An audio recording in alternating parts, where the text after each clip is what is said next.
আসসালামু আলাইকুম। আজকের ভিডিওতে আপনাদের জন্য নিয়ে এসেছি 1.5 পাউন্ডের চকলেট স্পঞ্জ কেকের সম্পূর্ণ টিউটোরিয়াল ভিডিও। শুরু থেকে শেষ পর্যন্ত দেখলে আপনারা খুব সুন্দরভাবে বাসায় এরকম সফট স্পঞ্জি কেক বাসায় বানিয়ে নিতে পারবেন। তো ভিডিওতে অনেকগুলো টিপস দেখিয়েছি কিভাবে বানাবেন। শুরু থেকে শেষ পর্যন্ত ইনশাল্লাহ কন্টিনিউ দেখবেন। তো কেকটাকে বানানোর জন্য আমি এখানে একটা বাটি নিয়ে নিয়েছি, তারপর একটা চালনি নিয়ে এর মধ্যে হাফ কাপ প্লাস 1 টেবিল চামচ ময়দা দিয়ে দিচ্ছি। এরপর আমি এখানে দিয়ে দিচ্ছি হাফ চা চামচ বেকিং পাউডার, আপনাদের সুবিধার্থে আমি এখানে লিখে দিয়েছি। তারপর 3 টেবিল চামচ কোকো পাউডার, এরপর এখানে দিয়ে দিচ্ছি 1/4 চা চামচ লবণ। তারপর এগুলাকে খুব সুন্দরভাবে আমি এখন ছেলে ভালোভাবে মিশিয়ে এক সাইডে রেখে দিব।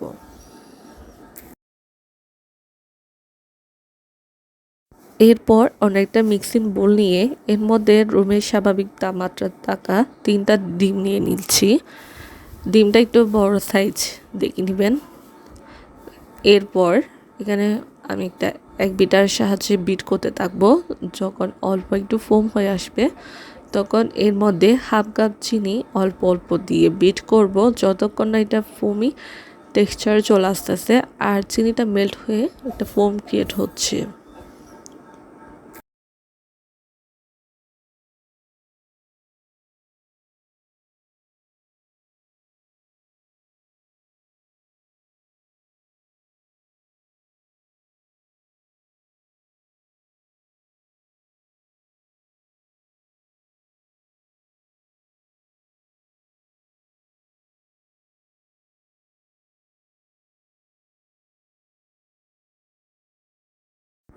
ফোমটা আবার মোটামুটি হয়ে আসছে, তো আমি এখন 1/4 চা চামচ চকলেট ইমালশন দিয়ে দিচ্ছি।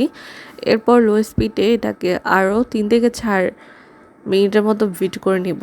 বিট করার পর বিটারের কাটাগুলা খুলে নিচ্ছি। এখন শুকনো উপকরণগুলা ব্যাটারের সাথে আলতো হাতে ভালোভাবে মিশিয়ে নিতে হবে। এখন আমি আগে থেকে যে শুকনো উপকরণগুলা মিশিয়ে রেখেছি ওইখান থেকে 3 থেকে 4 ধাপে দিয়ে মিশিয়ে নিব। তারপর এখানে আমি 1/4 কাপ পানি ইউজ করতেছি। আপনারা চাইলে লিকুইড মিল্ক ইউজ করতে পারেন। এটা ব্যাটারের ঘনত্বটা ঠিক রাখার জন্য আমি ইউজ করতেছি। তারপর দিয়ে আমি এটাকে 3 থেকে 4 বার করে দিয়ে খুবই আলতো হাতে এটাকে মিশিয়ে নিব। আমি এখানে ভিডিওটা ফাস্ট ফরওয়ার্ড দেখিয়েছি, তো লাগতেছে মানে অনেক তাড়াতাড়ি মিশাচ্ছি। আসলে এটা তাড়াতাড়ি মিশাতে গেলে ফোমটা নষ্ট হয়ে যাবে, তাই অবশ্যই এটাকে একটু সময় নিয়ে আলতো হাতে মেশাতে হবে, তাহলে আপনার কেকটা খুবই সুন্দর আর স্পঞ্জি হবে। তো এটাকে আমরা সুন্দরভাবে ভালোভাবে মিশিয়ে নিচ্ছি।